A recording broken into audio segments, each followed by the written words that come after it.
But it's the only way you're ever gonna learn. You look back and it's all in the past. I'm dwelling on the thoughts I cannot say to you.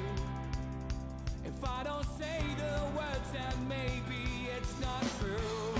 And it feels alright when they come and say to you.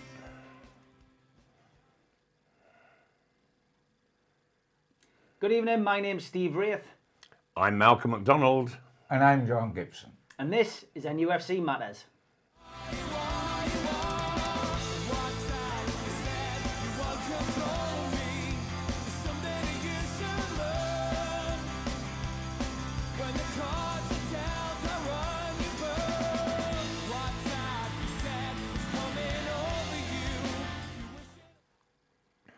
Good evening and welcome to NUFC Matters. Great to be back, a little break, and we're going to have another break next week. I'll come on to that at the end of the programme. But time to look back on our recent fixtures. First of all, lads, let's look back at the Aston Villa game, a game which we all expected, I think, to get something out of, but ultimately we were, left scratching our heads and left disappointed. Scratching our heads, my word. It was one of the worst displays I've seen. I was absolutely horrified by it. The back line seemed totally disorganised, and yet in other games they've looked so good. Oh, I mean, it staggered me, Malcolm. Yeah. I didn't think they could be so bad, and then I was staggered yet again because the same team with one change at right back that was so awful in Villa go out against Manchester City. Now, magnificent, disciplined, well organised.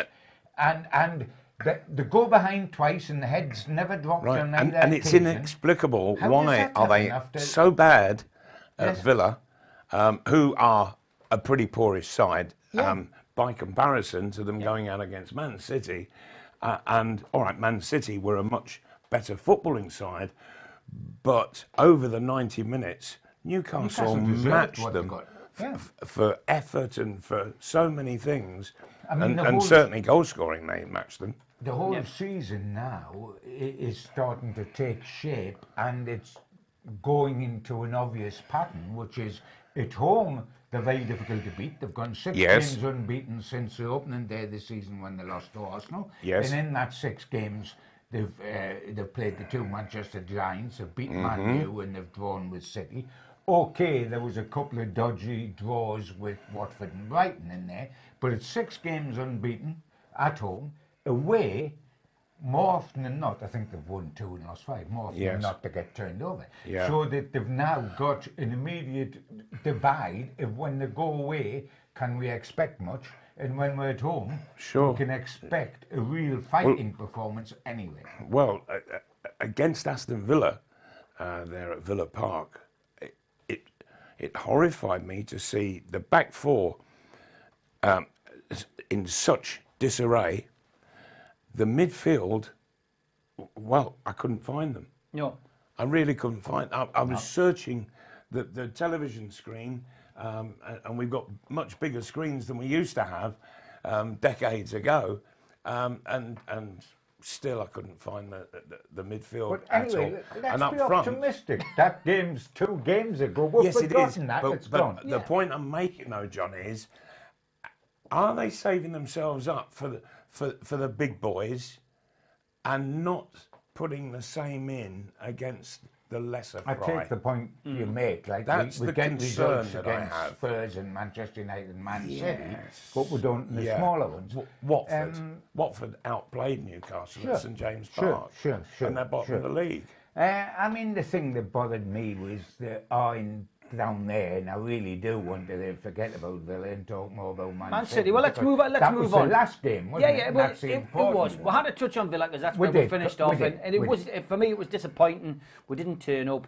Everything that's gone wrong was horrendous. It was this was so much better. So then, typical Newcastle United, we didn't have time to come in and make predictions for that game. We didn't do the show last week, but Newcastle playing Man City, you're expecting them to get hammered.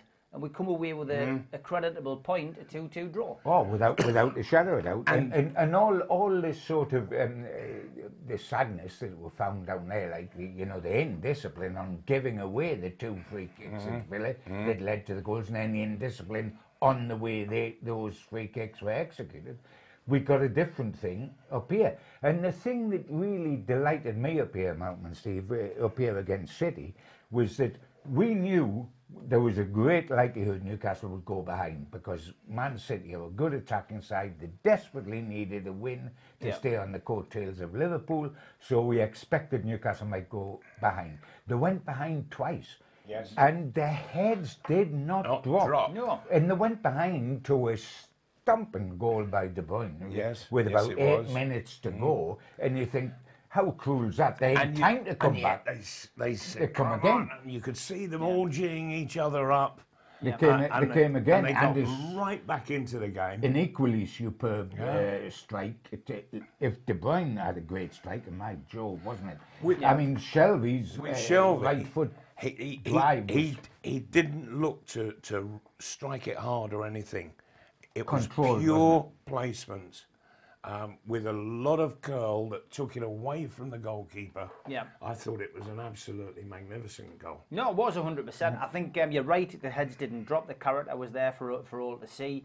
From our perspective, though, the downside, and we've mentioned it time and again on this show, is Forwards forwards haven't scored again. It's quite staggering, really, isn't it? Because we've got 13 goals, and 1 as a forward, and I think it's something like 8 from defence and 4 from midfield. Yes. And it's quite incredible. And I keep thinking it can't keep happening. I.e., that midfielders and defenders score, and yet they are at the moment. Yeah. Yes. They are at the moment. Yeah. Malcolm, Is it becoming a hang-up? Well, it is. For all 3 of them. Maybe it is. I mean, there was an assist. Let's try to accentuate the positives. There was an assist for Almiron. Almiron, yes. I mean, and it was, and he could be happy about that. I think he performed well. Me personally, and I've had a bit of stick on social media for this, I thought Joe Linton played his worst game.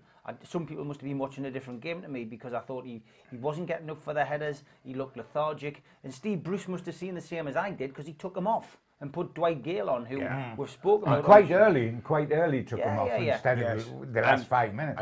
And Gale looked different class to what Joe Linton had been in that previous hour. Yeah, I thought he looked. He was changed the game for lively. the He was better. lively. And yes, really lively. Joe Linton. He's a wasn't real it? concern. Yeah, I mean, I think so. I quite agree with you, Steve. Even for me, Joe Linton's a much greater concern than the 2 wide men. Yeah. At least they're contributing something and getting the ball up the pitch quickly and that twisting and turning exhausted. opposing players. You can see what they bring to the table, although they've got to start scoring, they really have. But you can see what the wide guys bring to the table. I am not certain at this moment that Joe Linton is bringing anything to the table. So a question. On what you saw against Man City, would you play Joe Linton or would you play the little fella? It's a great question, Malcolm, because first and foremost, Newcastle haven't got the right bodies there. If they want to play with an orthodox big centre forward, and by the way, Joe Linton isn't an orthodox big centre forward. And the only one that could do that's Carroll, who hasn't been fit. And Joe Linton has been failing in that task. Because he just doesn't look that at all. But with Dwight Gale, you can't say, right, well, we've got a big man up there. You haven't. So you've got to play it into the channels for him to run onto, rather than looking at it yes, that I would take that chance, because I always remember, and I'm not suggesting in any way the front 3 today is anywhere near the class of the 3 I'm going to mention, but I always remember that when Keegan first came to Newcastle as a player and played in the side, it was Keegan, Waddle and Beardsley as a front 3. All terrific on the ball, all a great touch, and they were superb. And there wasn't a centre forward, and the guy that actually went through the middle more often than not was Keegan, who's about Dwight Gale in size, a bit more strength, but in size. And so you would have to adapt your play to play it a little bit different than just a target man. But I'm glad we brought Joe Linton up, because we've had a chance now to really look at him over a period of time rather than make a quick decision. And he worries me because we get the usual excuses, which I can understand fans or the people or the head coach wanting an excuse, but about, you know, he doesn't get service, etc., etc. For me, Rondon didn't get service, but he made things happen. He made things happen. He made things. And he used his physicality, he used his build to get into the two centre halves, rough them up, push them about, make things happen. To me, Joe Linton... And he wasn't just simply through the middle, he would make his runs out to the corner flags. But Joe Linton, for me, while he strips brilliantly, i.e. when he runs on the field, he looks a real athlete. Yes, he does. But he is more passive than aggressive. He's passive in his play. I mean, at times, to me, he looks disinterested. It's not the word. He looks morose. He looks as though he's not enjoying life, as though this isn't the sort of football that he plays. He has no aggression about him. He's a pacifist, and as a centre forward, that is a disaster. You weren't that. Shearer wasn't that. Jackie Milburn wasn't that. People about, and if you don't, they'll knock you about. Rondon, who wasn't a huge goal machine, but did score. He was a handful. He irritated and he pushed people about, and he got the same service as this fella's getting. He did. But he made things happen. And Joe Linton doesn't make things happen. He's passive. For a guy of his size, and he ambles. I mean, I saw a couple of balls and we were sitting next to each other, and I said to you, get through the byline, pulled a great ball across the 6-yard box. He's ambling from the edge of the 18-yard box towards the 6-yard box. Ambling. Not breaking his neck. Angled. And it should be a flat-out sprint. He should be boom. And it concerns me. It really does concern me. And we've got to try something different. And for him too. Tries to either pull him out, take him out the firing line, let him relax, or try to play him wide left. If that, but of course, the difficulty then is you're not going to drop maximum. Sure, but what happens is, John, I think when with a lot of players who are new to the type of football that's played in the Premier League, the pressure that there is on players, and that sometimes they get to a point where they've hit that brick wall and they just cannot get any further. And that's the time for a manager to take them out, give them a complete rest, let all the marbles in their head fall into the right place. And then you can bring them back a bit later, invigorated. The interesting thing is the two wide lads, they're looking full of it. And they miss chances because they get in there, they try to make things happen that quick. They get in the penalty area and miss chances. Joe Linton doesn't miss chances because he never gets there to have a chance. And he's not going to get He's not even missing chances. No, he's not missing chances at all. And that's much more worrying. That's much more worrying. And of course, the league is so tight. You know, I mean, I've never seen it as tight as this coming up to Christmas. But, you know, 2 wins can jettison you probably up into the top 6 or 7. Oh, sure. And 2 defeats can send you the other way. Get you right back down into the mire. So at the moment, this big run of fixtures, I mean, we've got 2 games this week, which we'll come on to later on. One on Thursday and one on Sunday. But you lose those 2 games and you're straight back in the relegation fight. So it's a crucial time, this. And usually it's Christmas, what we all talk about it being a busy festive period.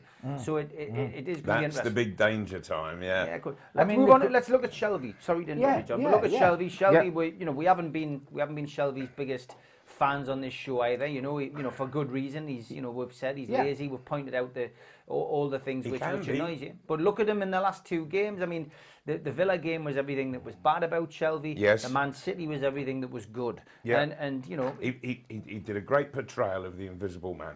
Yeah, and now he's now top goal scorer. He's scoring goals and he's adding a little bit in. But there's no doubt about it against Manchester City. That was Shelby. Enjoy it. Yes. So you know that he's loving the game at the moment, and it just makes me scratch my head. It's frustrating as to how he can just disappear as he did against Aston Villa, and yet you know, you would think that he would dominate Aston Villa and disappear against Man Of City. course. But he's doing Of it the course. other way round. Yeah. I mean, the interesting thing, he has always suffered. I mean, what is he now, 27, 28? He should be at the peak of his career. Yes. Yeah. Contract up next season, I think, as well. He's So. looking now for a contract, Wants which to is stay going at Newcastle, he says. help. Well, of course he does. Is he going to get it? Where's the better club than Newcastle in Sure. terms of 50,000? We Yeah. know it's not that at the moment, but it's as near as Darnell, Yeah. and that's the potential of Yeah. the club. He is going to get a smaller club than Newcastle if he's transferred, because he's not going to get a Champions League club. John Joe's problems have always been consistency. It has never been a lack of talent. The talent that we can all see is the reason why he went to Liverpool and the reason why he got England caps. Yeah. The reason why he left Liverpool and the reason why he stopped getting England caps was his inconsistency. Yeah. And that has always been about his game. And the reason why he left Swansea, Yeah. you know, because he was just out in the wilderness there. Is this a new John Joe Shelvey? Do you think because he's been given the captaincy, because Bruce has given him the chance, do you think we're going to see the best of him now? I hope so, but I wouldn't put my hat on it, simply because he disappeared against Aston Villa, he reappeared against Manchester City and was terrific, and not all that well supported, I felt, by the fella next to him, Hayden. He seemed... He didn't seem to be able to get up to the pace of the game, I don't think. But Shelvey, it's one bad game, one good game. One bad game, one I think we need much better from him. We need a greater consistency. Yeah. He is what he is, isn't he? Yeah. You know, He's not going to change now. No, I don't think at this stage of his career he's going to change. Shelvey against Man City could well be in the England side, but then Shelvey against Aston Villa, dear me, he wouldn't get into Gateshead reserves. Before we move on to the next topic of conversation, I just want to give a shout out to @Cult0s Malcolm, who kindly sent us this. The camera, can you see that? Malcolm, recognise that guy? That handsome young man. Now, you often comment on what I'm wearing. You.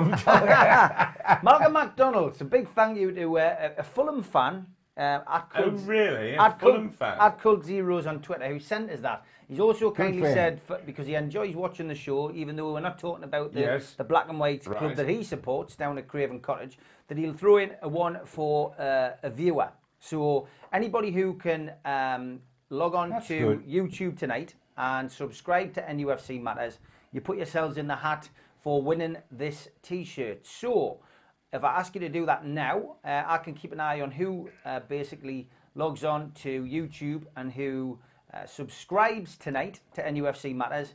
That's all you've got to do. Subscribe to the channel tonight now. And at the end of the show, just before I introduce the band, I will announce the winner. And you will win the T-shirt. All we'll need of you is your address and your size. And @Cult0s on Twitter will send you a copy, a nice black and white version of this T-shirt. So thanks very much for that.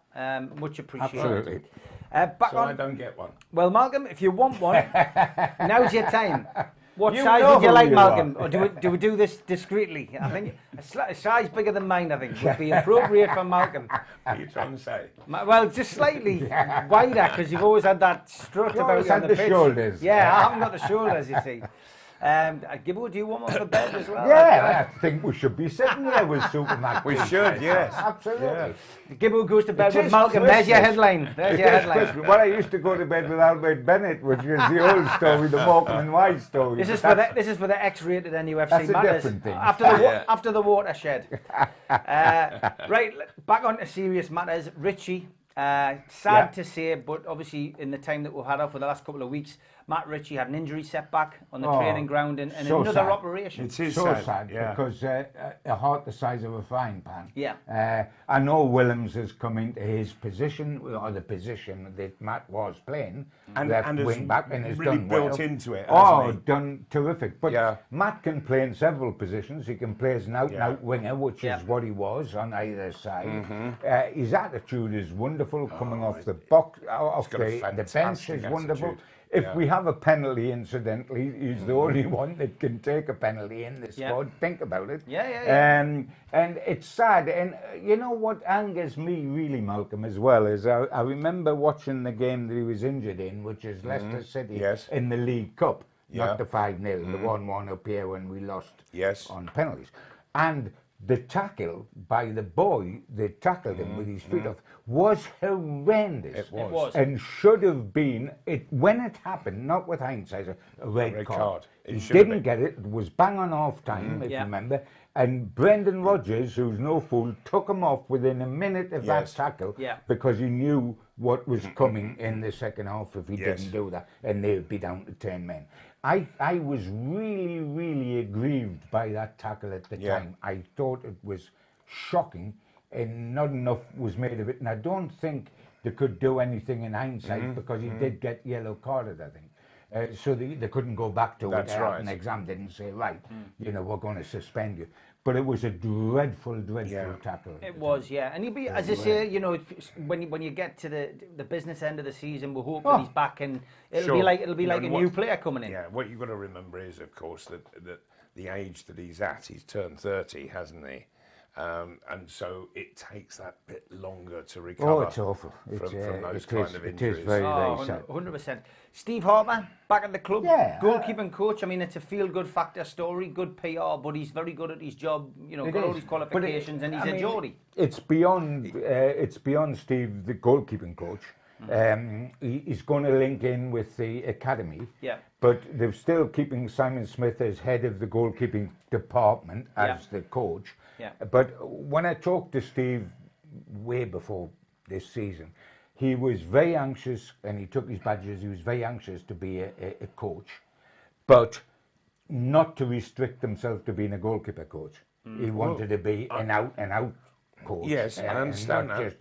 And good luck to him, but I can't see how Steve Harper being there, that the other fella Simon Smith can show a seniority over Harper. There's a very big difficulty there. Quite agree. Yeah, there's going to be a massive problem because Steve Harper is going to look at Simon Smith and he's going to say, well, you're not right there. You've got that wrong. And he wasn't the greatest of players himself, was he? He never reached any real heights. Who are we talking about here? Simon Smith? Simon Smith, yes. No, he played for me at Gateshead. At Gateshead. He set a record of about 500 appearances. Right, and that was the sort of pinnacle of his career. He just played non-league. He didn't play league. Sure. He didn't play league. Sure. I think... And Harper, I know that he was sort of on reduced circumstances because of Shay Given being at the club at the same time, but nevertheless... I think it's a matter of Steve Bruce, Malcolm, and it is difficult on how it physically works day to day. It's not going to be easy for Steve Bruce. No. At all. Well, it's going to be harder for Simon Smith, maybe. It is. But I mean, I think from Steve Bruce's point of view, it's just somebody can trust going back onto his team. He managed him at Hull City, you know. When Harper left Newcastle, he signed for Steve Bruce at Hull City, and he worked under Steve Bruce, Agnew and Clements, the same three that's at Newcastle at Hull. So you've got a man that you can trust from Steve Bruce's point of view in Steve Harper, and they're going to use him as a link into the academy, having got the Longstaffs out the academy, etc., etc. Because of course they train at a totally different complex from the first team. Yes, they do. So they want that link, that bridge, and he's using Steve Harper.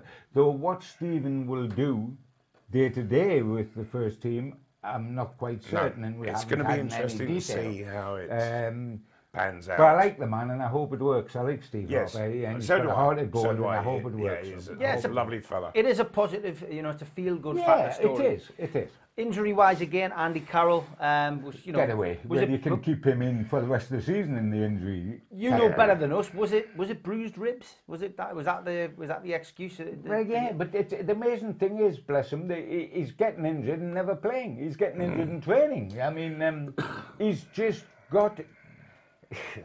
Why? He's always put. Why is the question? He's always put his body at risk. His style of play is.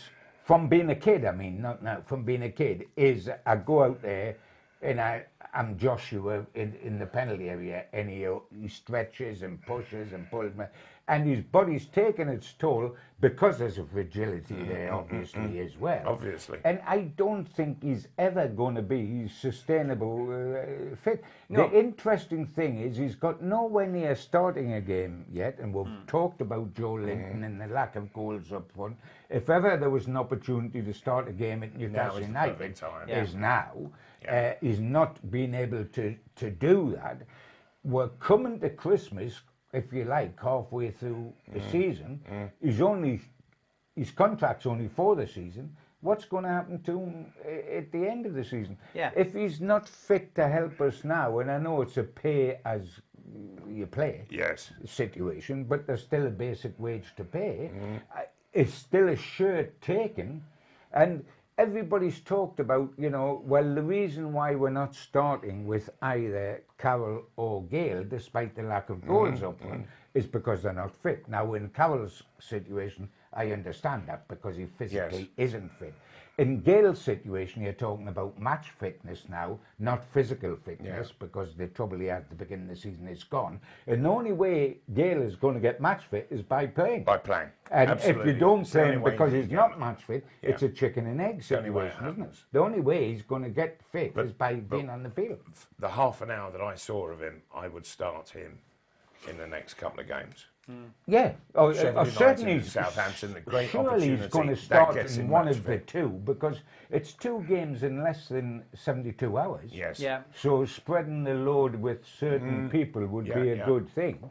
And surely you can justify a change up front. You're not going to get Absolutely. Joe Linton knocking on your door saying, "Boss, you never give me a chance." He's played every single game for 1 goal since the start of the season. If I had to say that there is one game that least suits Joe Linton, I would say it's Sheffield United away, because they will batter him. Trouble is, will it suit Gale with 8'6" centre halves? That's good. Yeah, I mean, it's an interesting dilemma. But isn't it? He's running. Joe Linton stands there and has to take it. Very true. Very true. Very true. And that's the problem. He's immobile, and so he is just going to constantly get walloped. I think the key for me is that Shelvey and Dwight Gale have got form together. So if Yes, Dwight Gale is going to stay in the team, absolutely, yeah, they're mates. They've played together for a long time. They got promotion together. When Gale scored a pile of goals, I know it was in And the they can read championship. each other. So Yes. they can read each other. So surely that's got to be a positive. And, Yeah. and Steve Bruce has gone on record already and said that, Dwight Gale, he's admired him. He's wanted to sign him in the past. We all found it strange that he wasn't picking him when he was Well, I was saying going that. to say, I'm staggered that he said all that and we still haven't seen him start a game, although he's fit. So maybe he hasn't been, maybe he just hasn't been up to scratch in training or hasn't been, ticking all the boxes. It's a while since he played. So maybe he's been, taking his time putting him in. But hopefully, we might see. And if you've got Dwight Gale, Almiron, and St Maximin, You've got got pace and movement, the haven't you? quickest forward line And in the a country. lot of movement with Gale. all the time. a lot of movement. Loads of. Yeah, it's looking, And that would be what I would do on Thursday night. And it will give Shelvey so many options every time he looks up. Yeah, 100%. Fernandez, I mean, he's come in. Shaw's not getting a look in at the minute. Is that a surprise to you? For me, I tend to favour Shaw, but Fernandez has come in and done a good I job. understand that, but he is doing a good job. He is. I raised half an eyebrow in the Man City team when Shaw wasn't back in because I Yes. thought that he possibly would be. Having said that, you've got to hold your hands up and say Fernandez has done great. But we're blessed with the 3 centre halves, aren't we? Yes. Yes, they didn't do so well at Villa as a one-off. But whoever will play the 3 centre halves, bearing in mind Lejeune's just about ready to come back. Yes. And you've got Dummett and you had Lascelles and you've got Fernandez, who's done terrific. Yeah. It's about the one area on the pitch where we would feel we're more than okay. For example, we're not more than okay, really, are we, at right back? When you think of Yedlin defensively, you think of this Swedish guy who's gone backwards, bless him, since he arrived here. He couldn't even, he was bought for a few million. He couldn't even get in the team when Yedlin was unfit against City. Manquillo got in. So there's other positions we haven't got goals up front. There's other positions where we're struggling, but possibly where we're not. His goalkeeper, terrific. And your 3 centre-halves. Yeah. Yeah. And it's a system that I've never been a lover of. 3 centre-halves. 3 centre-halves. But it's working in Newcastle's case. And if it works, keep doing it. Yes. So Sheffield United first. Let's look at that game. You can't not be impressed with Sheffield United. Right, we'll go on to that, the FA Cup shortly. I know what you're going to go on about. The Sheffield United game first. How do you see that going? You know, it's a tough game. It's going to be a very tough game. And you cannot not be impressed with the way they play. Tough physically, Yeah. tough athletically. Yep. Sheffield United are probably just about the hardest working side. Yeah. In the division at the moment. Yeah. And they put everything into it. Yeah. And it was interesting to see them against Man United, that they went into the lead, and for an hour they were quicker, fitter, tougher, jumped higher than Man United. But then after about an hour they started to tire, and Manchester United then finished up getting into the lead with 3 quick goals. Yeah. But, and this is the spirit of Sheffield United, they suddenly found a second wind, and they went flying back at Man United in those last few minutes, and they finished up getting a creditable and well-deserved draw. And I thought, well done you. But that's the kind of thing that I'm not so sure that Newcastle United will enjoy playing against.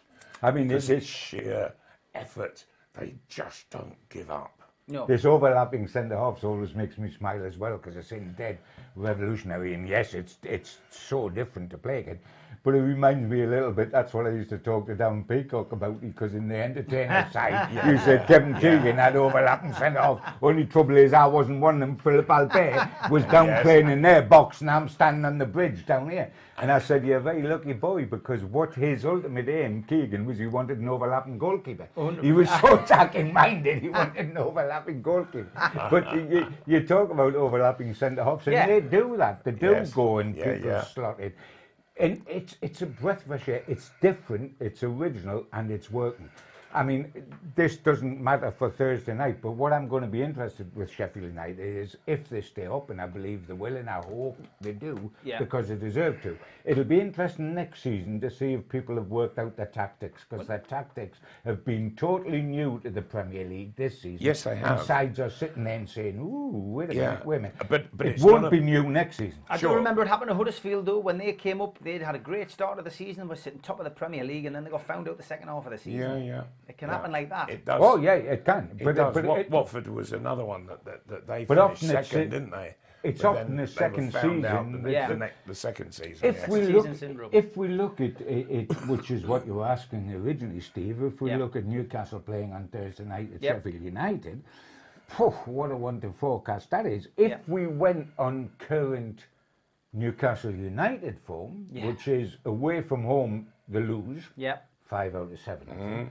And at home, they don't lose, then you would forecast we'll get a narrow defeat against Sheffield United and a narrow victory against Southampton. Yes. And I've got a feeling that it might be that way. I'm looking for a point at Sheffield United, but I could see we're getting a narrow one-goal defeat, 2-1-1 at Sheffield United, and then beating Southampton narrowly by possibly the same scoreline. Yes, but what concerns me is that Newcastle, I said this at the very beginning of the programme, that Newcastle, they lift everything for the Man Cities, the Man Uniteds, the Arsenals, the Tottenhams and so on.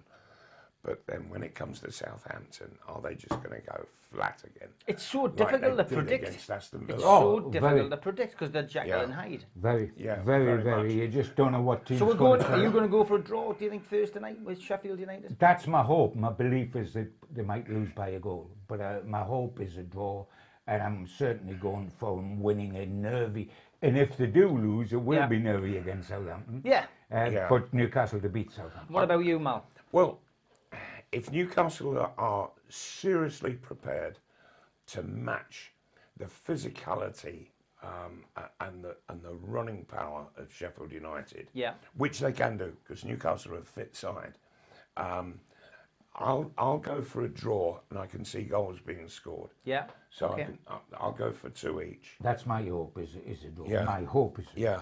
The forwards have got to break the duck sometime. Right. You know, they've got to break the duck. Yeah, Yeah, but they've got to. I feel so much better hearing you say that. They Steve. they cannot go through an entire season not scoring. So that would be like beyond the realms of possibility. So I'm going to go with you guys. I think a draw. I think a draw 2-2. Yeah, I think sounds about right. I can see the team can score goals. That's the one positive.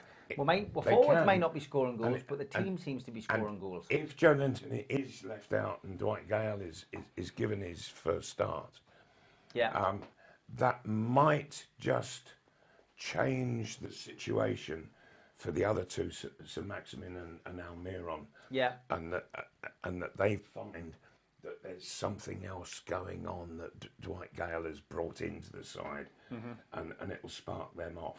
Yeah. So you're predicting a draw on Thursday. John yes, would with love a draw, goals. thinks it's going to be a narrow defeat. You can see we're winning a nervy game against Southampton. How do you think we'll play against Southampton? Now, Southampton can play some really good football, but they keep getting beat. Yeah. So you've just got to get on top of them, and I think that Newcastle United are well versed in this kind of thing at the moment, that they can get on top of sides, both physically and the way that they play the ball around. I would really be disappointed if Newcastle don't win by about 2 or 3-0. Yeah, I'm going to go for a 1-0 win against Southampton. I think it'll be a nervy game, but I think we'll just edge it against them. I think got more than enough to beat Southampton.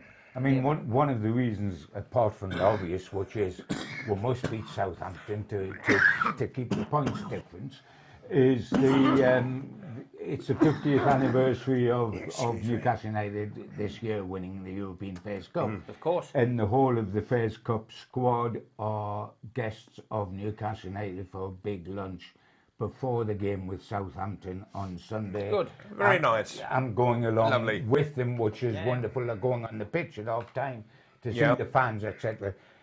Please don't spoil our day.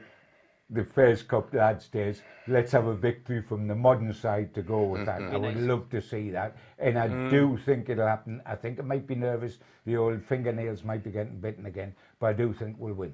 Well done to Newcastle for finally recognising that they've got a past as well. Yeah, 3 weeks before the 50th anniversary year comes to an end. you make a good point. Hey, Better late than never. I'm pleased it's happening. Yeah, and me too. It's good. They deserve it. It's good. Stephen Walker on Facebook says we will win the next 2 games, so he's very confident. Good for him. I hope he's right. Tell one of our regular watchers. He says, "Can you all just predict defeats? Because every time you predict defeats, we win," which is pretty true.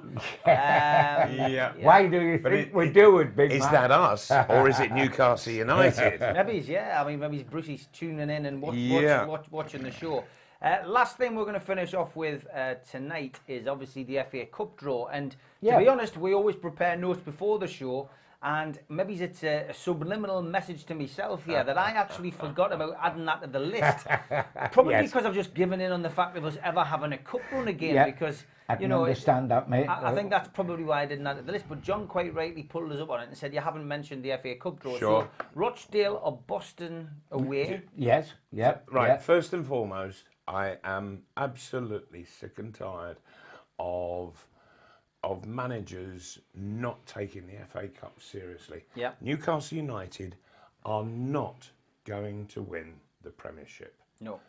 And so they've got to give it absolutely everything in cup competitions and go for it. Yeah. And for any manager to say that it's not important, they should. In fairness to Steve Bruce, he said they're opposite since he come, hasn't he? He said he wants to do well. Right. Cups. And now is the time to prove Well, it. now's the pressure on him. Now's the time to prove it by picking a side capable of doing that. And doing the job properly, round after round after round. Yeah. Now we've got it in the League Cup, which is the first under the new regime this year. We've got a tough draw, even though it was St James's Park because it was Leicester City. Under Rodgers, we're always going to emerge as a quality. And they're one of the best sides I've seen this without season. a shadow of a doubt. If we have any intention of having a pop at the FA Cup this year, that is one of the best draws we could get, because what we're mounting to, Steve, here is that we're either going to play a team that plays Gateshead, which is Boston United are in Gateshead's league, and by the way, Boston United have lost this season to Gateshead and Spennymoor United. Right. So we're either going to play them, or we're going to play Rochdale, who are in Sunderland's league, which is the third tier of the thing. And Rochdale lost to Sunderland, who are only mid-table, this season. Oh, they're the only side worse than Sunderland, are they, in the division? Now, I didn't say that, but it would seem as if that is one of the possibilities, Malcolm. Don't make me smile, I've got a split lip. If I push it too hard, we'll get Rochdale and lose to them. But I'm just making the point that if you're playing a League One club or a non-league, not even conference, 2 divisions down the non-league thing, as I say, they've come to Gateshead and lost 3-0 this season, Boston. You know, and Rochdale lost to Sunderland. But this is an away game. It's at a tricky ground. If we get through to Boston or to Rochdale, and we've all been there before, Malcolm is a player, I tell you me what, as a fan. if Newcastle United... I have played at Spotland. Have you? Yeah, home of Rochdale. Yes, for Luton Town, and we won 2-0. Well, there's an That was it. That was in a season that we got promoted. If Newcastle United cannot put out a strong enough side to win at Rochdale or to win at Boston, they don't not just deserve to not win the FA Cup, but they don't deserve to stay in the Premier League. They should be able, quite simply, to beat clubs. It should like be, but we know a way it works. If I were... It shouldn't work that way, though, Stephen. No, sure. If I had any power within Newcastle United, I would ban the phrase, I'm going to rest him. Yeah. And that should never, ever happen. You get a game like this, Rochdale or Boston, why not stick your best side out? I remember going Newcastle not so long ago, going down to Stevenage, because my centre forward at Gateshead, Paul Thompson, was playing for Stevenage at the time. And I mean, an avid Newcastle United fan, Paul Thompson, a lovely, lovely lad, Geordie lad, played for me at Gateshead. He went to Stevenage from us, and he was number 9 for Stevenage and number 9 for Newcastle United. It was Alan Shearer. On the comeback trail from injury. And Alan Shearer played in, I think they got a draw down there, and played and won the replay. And Alan Shearer played in those games. And so he should, and Newcastle need it was on the box, to wasn't do it? that. I mean, when we went to the Cup final in '74, and we played Hendon and we played Scunthorpe. That's right. And we got through every round away from home. And Joe Harvey put out the full side. You played in all those games at Hendon, which was at Watford, because their ground wasn't good enough, and at Scunthorpe, etc., etc. That's the way it should be. And as you rightly say, because I'm sick of banging on about it, and I was delighted you took it up, is we're not going to win the Premier League in the foreseeable future, not this season. So let us try to win the FA Cup. Let's go for it. And for heaven's sake, you look at the results that Newcastle have been getting against the likes of Spurs, of Man United and Man City so far this season, and you think, well, if we were to meet one of them in the final, who's to say this? Who's to say? Absolutely, John. You know, you've got to buy a ticket to win the lottery, haven't you? Let's have a go. Yes. Couple of last minute points here. Tell again says, great show as always, guys. Striker issue is a massive issue, as you have said. I'm nervous about Thursday. I think for us it's about a strong midfield in that game. Win the battles and feed the front players in there, because we face real aggression, which is true about. Stephen Walker says the whole team in the first half of Villa was terrible. You won't get any arguments from us on that, I don't think.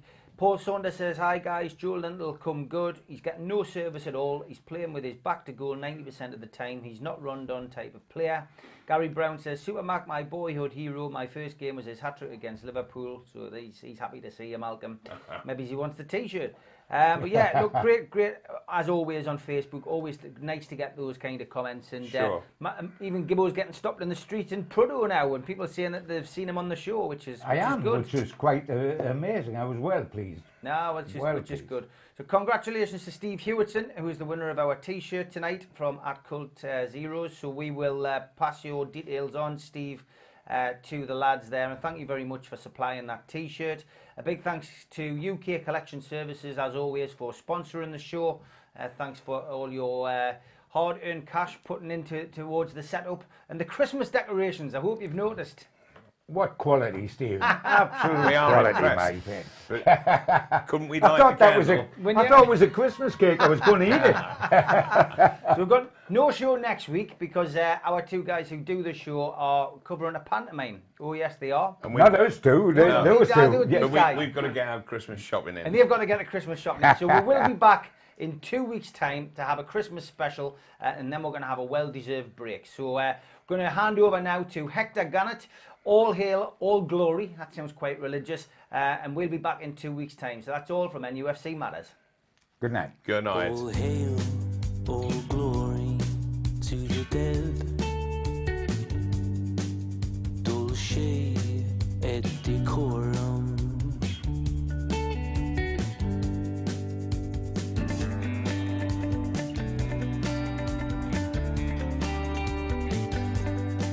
Well, Britannia rules the sea, but the land belongs to me. And you're my Boadicea. You don't fear the reaper. Oh, yeah, nuclear, oh, my Boadicea. You don't let them see you crying. Forgive your God above, for he knows not what he's done. Give in to those that come, seeking equilibrium. And for you all, light a candle at your door. I'll place flowers for rebirth of civilization, so foremost or empires.